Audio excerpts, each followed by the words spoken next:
안녕하세요. 최승민입니다. 제가 그 방송 때문에 너무 많은 전화가 오고 그래서 생활을 못 하겠어요.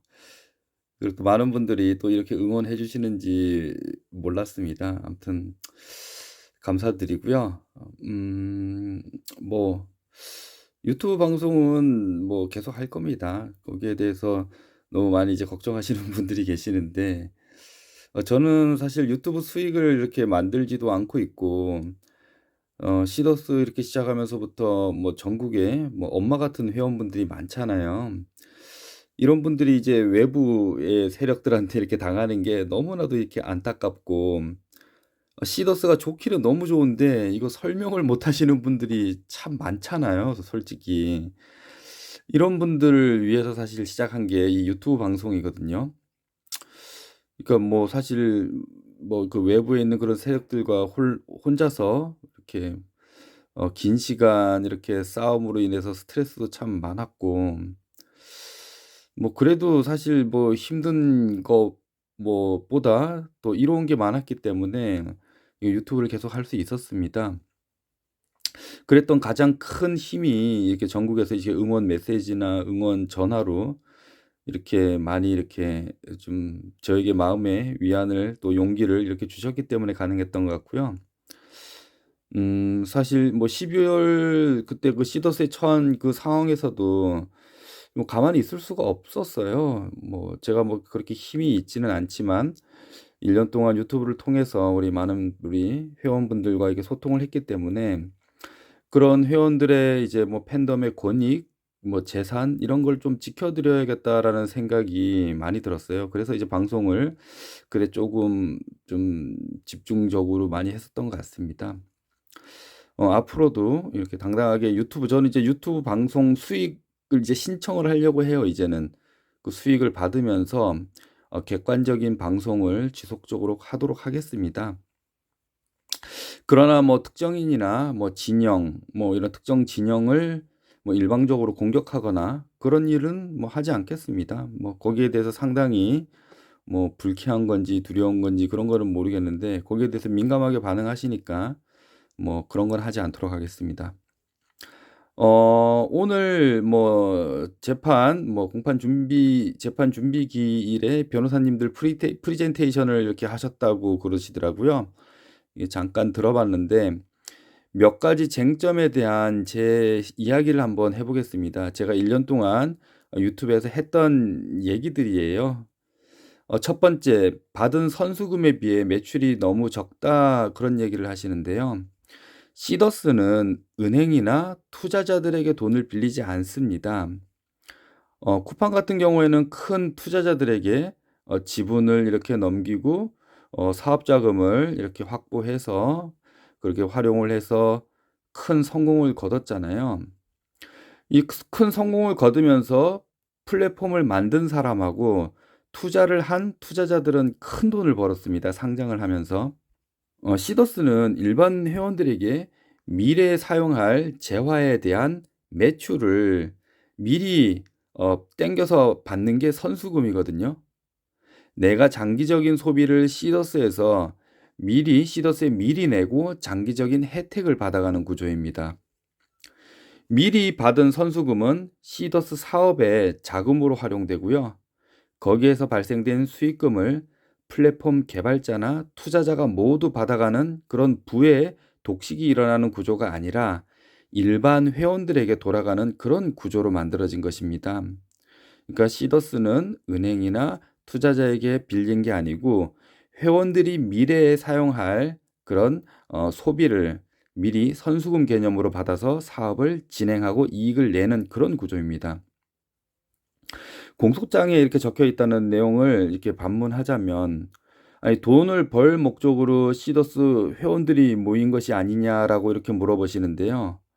아니 내가 하는 소비를 시더스에서 하면서 내가 주인인 그런 구조가 시더스 구조인데 당연히 돈을 벌 목적으로 회원들이 가입이 된 것입니다. 아니 부는 꼭 기득권층에만 돌아가야 하나요? 소비는 일반 소비자가 하는데 돈은 기업의 주주들만 벌어가야 한다라는 그런 이야기로 들립니다. 시더스는 과거의 부의 독식 방식에서 그런 사업이 아닌 소비자, 즉 일반 회원들도 자가 소비를 통한 부를 분배받을 수 있도록 만들어진 그런 솔루션입니다. 선수금을 투자하고 사업자금으로 사용해서 그렇게 만들어진 이익을 회원들에게 대부분 돌려주기 때문에 능력이 없는 그런 회원들도 공정하게 부를 돌려받을 수 있는 것입니다. 과거에는 소비자가 저축한 돈을 은행에서 빌려서 공장을 만들고 소비자들에게 다시 장사해서 그렇게 벌어들인 돈을 기업 주주들, 그런 사람들만 부자가 됐잖아요. 시더스는 이것을 바꾸자 하고 만든 그런 회사입니다. 또한 과거와 같은 방식의 기업을 만든다면 그들 기업과 경쟁을 할 수 있을까요? 시더스 기업은 손해를 보는 것 같지만 결국 기존 기업들과 경쟁해서 이기고 기업의 가치를 올려서 아주 먼 미래에 더 큰 돈을 벌겠다는 그런 계획으로 만들어진 그런 회사입니다. 회원들 선수금으로 사업을 하기 때문에 공격적인 사업을 진행할 수가 없습니다. 이유는 회원들 선수금 손실을 볼 수 있기 때문이거든요. 그래서 매출은 적지만 본격적인 소비자 겸 회원들이 증가하면서부터 쇼핑몰과 가맹점 매출에서 일반 소비자도 소비를 할 수 있는 통신이나 스마트팜 같은 그런 사업을 진행하려고 하던 그런 과정에 구속 수사를 당하면서 기업이 많이 어려워진 겁니다. 과거 회원이 적을 때는 안정적인 사업을 하면서 매출은 분명 적을 수는 있지만 회원의 선수금을 지키면서 안정적인 사업을 하면서 회원이 늘어나면서 새로운 사업을 진행하는 그런 계획과 플랜이 다 갖춰져 있던 그런 회사였습니다. 지금 구속 수사를 받지 않았다고 하면은 분명 매출은 폭발적으로 증가가 되었을 것입니다.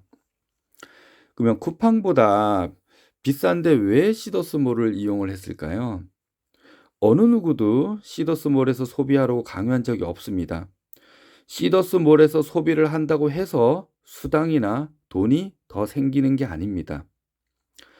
소비자인 회원들이 시더스몰에서 구매하는 게 이익이기 때문에 시더스몰이 훨씬 비싼데도 시더스몰에서 구매를 하는 것입니다. 이건 문제점이 아니고요. 쿠팡을 이길 수 있는 장점입니다. 이걸 곰곰이 잘 이해를 해보시면은 왜 이런 구조가 회원들이 비싼데도 시더스몰에서 구매를 한다? 그러면 시더스몰의 이익은 극대화될 텐데 이런 생각은 왜 못 해보실까요? 이게 강력한 성공의 장점이라고 저는 생각을 합니다. 두 번째는 롤업 보상에 관한 그런 문제점입니다. 이 롤업에 관해서 가장 큰 쟁점이잖아요. 다단계 보상은 방문 판매법을 준수하고 허가를 받은 업체만 가능합니다. 다단계 보상은 내가 가입한 사람의 하부에 가입된 사람들이 일으키는 소비나 매출에 따라서 인정받는 중복 보상을 상위 사업자가 현금으로 수당을 받는 그런 구조입니다. 시더스의 롤업은 수당 보상이 아닙니다. 이유는 롤업을 받는다고 무조건 현금으로 수당을 받는 게 아니기 때문에 그렇습니다. 롤업 보상으로 받으면 출첵과 전환이라는 데이터 노동을 진행해야만 받을 수 있습니다. 또한 롤업 보상은 바로 현금이 되는 게 아닙니다. 그냥 데이터가 쌓이는 것입니다. 이 데이터는 무조건 현금이 될 수 없습니다. 회원들이 데이터를 활용하여 출금을 할 수도 있고 쇼핑을 할 수도 있습니다. 또는 출첵을 하지 않으면 그 데이터는 아무 보상도 받을 수가 없습니다. 지속적으로 출첵을 하지 않는다면 그 데이터는 언젠가는 영원이 됩니다. 그럼 보상은 절대 받을 수 없습니다. 제가 예를 한번 들어보겠습니다. 국내 A 제약회사가 있습니다. 이 제약 영업에 서울 본부가 있고 강원 지점이 있고 강원 지점에는 영업소가 있습니다. 서울 본부의 이사님은 영업에 따른 인센티브를 받습니다. 전국의 평균 95%를 달성해가지고 이사님은 인센티브를 받으셨습니다. 강원지점의 강원지점장님은 이번 달에 90%를 달성하셨어요. 지점장 인센티브 조건이 95%이기 때문에 이 강원지점장님은 달성을 하지 못하여 인센티브를 받지 못했습니다. 강원지점 1팀은 100%를 달성했고 2팀은 90%를 달성했고 3팀은 80%를 달성했습니다. 강원지점 3개 팀 중에 1팀만 인센티브를 받았습니다. 이렇게 A 제약회사는 강원지점의 3개 팀과 전국의 지점에서 일어나는 그런 실적으로 이사님 인센티브가 정해지고 강원지점장은 강원지점의 3개의 팀 실적으로 인센티브가 정해졌습니다. 이 방법도 엄밀히 따지면 다단계 방식입니다. 하부의 실적 데이터를 누적하여서 올려받고 데이터 달성에 따른 수당을 지급받은 것입니다. 그렇다고 이 제약회사를 다단계 회사라고 할 수 있을까요? 시더스를 한번 보겠습니다. 저는 A를 소개를 했고 A는 B를 소개를 했습니다. B의 데이터를 롤업으로 A와 제가 받았습니다. 저는 출첵과 전환, 출금을 통해서 현금을 받았지만 B는 소개만 하고 출첵과 전환을 하지 않았습니다. 그래서 모든 데이터는 소멸이 되었습니다. 그렇게 소멸되면 회사에서는 돌려줄 의무가 없습니다. 회원이 최소한으로 해야 될 출첵과 전환을 하지 않았기 때문입니다. 다단계는 어떨까요? 법적으로 발생된 다단계 수당을 무조건 지급해야 하며 소멸되지 않습니다. 시더스 출금과 다단계 수당은 이런 점에서 전혀 다릅니다. 시더스는 고령의 어르신들이 더 이상 육체 노동을 하지 못하기에 데이터 노동으로 데이터를 공유하고 보상받는 그런 구조입니다. 이것은 데이터를 공유받는 것이지 다단계 수당을 공유받는 게 절대로 아닙니다. 그러기에 시더스 롤업은 방문 판매법에 위반되지 않습니다. 오늘은 제가 들은 쟁점 2가지에 대한 생각을 이렇게 좀 이야기해 보았는데요. 저는 2개 모두 다 혐의가 없다라고 생각이 됩니다. 아직 익숙하지 않은 이렇게 사업 형태로 인한 그냥 오해라고 저는 생각이 되고요. 방문 판매에서 왜 다단계 보상을 철저하게 관리할까요?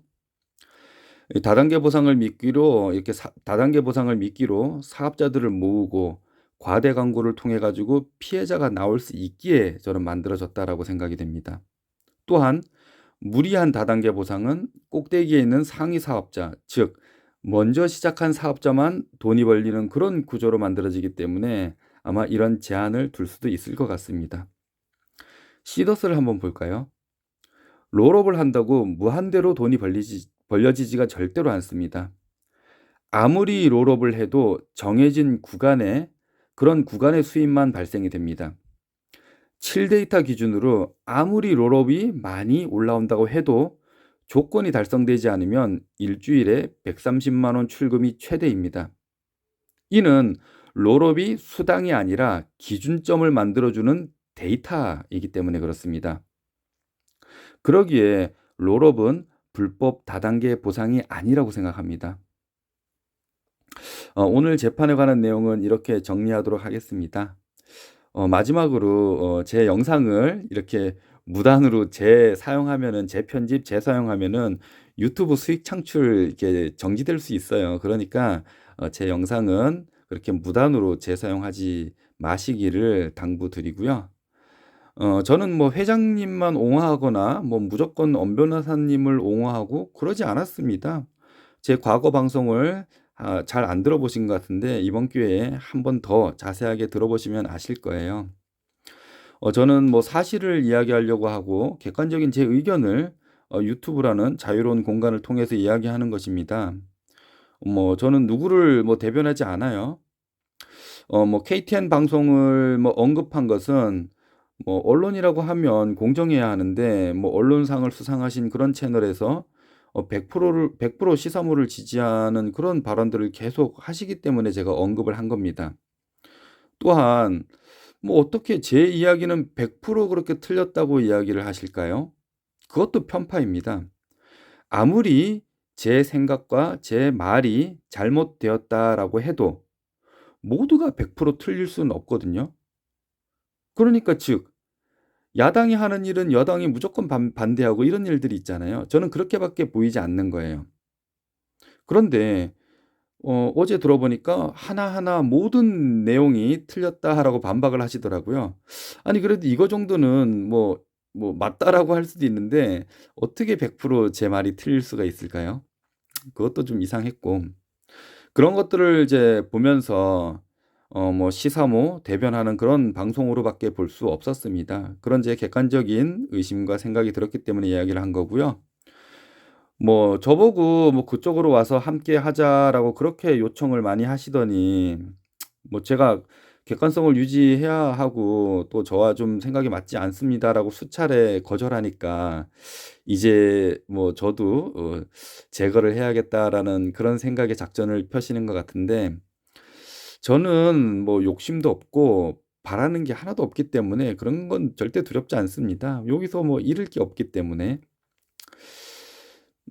제가 진짜로 절대로 그럴 일은 절대로 없습니다. 그렇지만 제가 만약에 신설구표 대표를 맡는다라고 하면 저는 이렇게 하겠습니다. 저는 월급은 회원들 평균 수입 정도 그 정도만 받고 유튜브 수익으로 제가 운영을 하겠습니다. 제 유튜브 수익으로 월급을 모자란 월급을 대체하겠습니다. 회사의 지분은 1%도 받지 않을 거고 회원으로서 절대 가입도 하지 않을 것입니다. 회사가 정상화가 된다고 하면은 대표 자리를 내려놓고 그때 다시 회원으로 돌아가서 활동하겠습니다. 뭐 이 정도는 해야지 회원들이 믿고 따르지 않을까요? 이 정도로 내려놓지 않으면 그 누구도 나서지 마시길 바랍니다. 저는 회장님이 무조건 잘했다고 하지 않습니다. 엄 변호사님하고 "회장님 플랜을 따르자."라고 하는 이유는 회장님 플랜이어야지만 모든 회원들을 하나로 뭉칠 수 있게 모일 수 있게 할 수 있습니다. 그건 지금이 어려운 상황에 그 회장님이 하는 그런 일이어야지만 가능하다라는 게 제 생각입니다. 그래야 그나마 희박한 가능성이 그래도 조금 확률이 올라간다라는 게 제 생각이고요. 회장님 플랜이나 시사모 플랜은 크게 다르지 않을 것입니다. 과거의 방식을 대부분 이렇게 따라서 갈 거기 때문에 그렇다 그러면은 시사모는 회장님 플랜을 따르면 되잖아요, 크게 다르질 않는데. 그러고 누구나 인정하는 대표를 선임하면 모두가 성공할 수 있습니다. 하지만 그러지 못하기 때문에 FSD로 그렇게 하자라는 이야기가 나오는 거고요. 또한 FSD로 해야지 뭐 국내 특허, 해외 특허 이게 FSD에 있다고 그러더라고요. 또 해피캐시 앱하고 시더스몰을 사용해야 새로 만들 필요가 없고 비용을 아낄 수 있습니다. 그런 것 때문에 FSD를 자꾸 얘기한 거지 뭐 다른 이유가 있는 게 아니에요. 그런데 여기 FSD에 대한 그냥 문제점만 이야기를 하고 방법은 대안을 이렇게 찾으려고 하지는 않더라고요. 그냥 "무조건 안 된다." 그러니까 제가 의심을 하는 거예요. 여기 FSD는 무조건 안 되고 시사모는 무조건 된다. 이런 식으로 이야기를 하니까 그럼 무조건 거기 따라야 되나요? 아니 저같이 합리적인 의심을 할 수도 있는 거죠. 그걸 팬덤들이 들어보고 객관적으로 판단을 하면 되는 겁니다. 제가 팬덤들을 이리 가라 저리 가라 할 수도 없고 그렇다고 해도 제가 그런 얘기를 해도 그분들이 따르지를 않을 겁니다. 뭐 다른 일들은 대안을 찾으려고 그렇게 노력을 하시면서 왜 FSD는 무조건 안 된다고 할까요? 뭐 선택은 여러분들이 하시면은 됩니다. 지금은 누구도 쉽게 책임을 져주지 않을 것입니다. 그래서 여러분들이 선택하시는 게 지금 매우 아마 중요하실 거예요. 앞으로 공정하고 객관적인 방송을 위해 더욱 이제 노력할 거고요. 유튜브도 수익을 받으면서 당당하게 방송을 하겠습니다. 오늘 뭐 여러 가지 일 있었는데 하루 종일 혼란스러우셨을 거예요. 많이 피곤하실 텐데 안녕히들 주무세요. 감사합니다.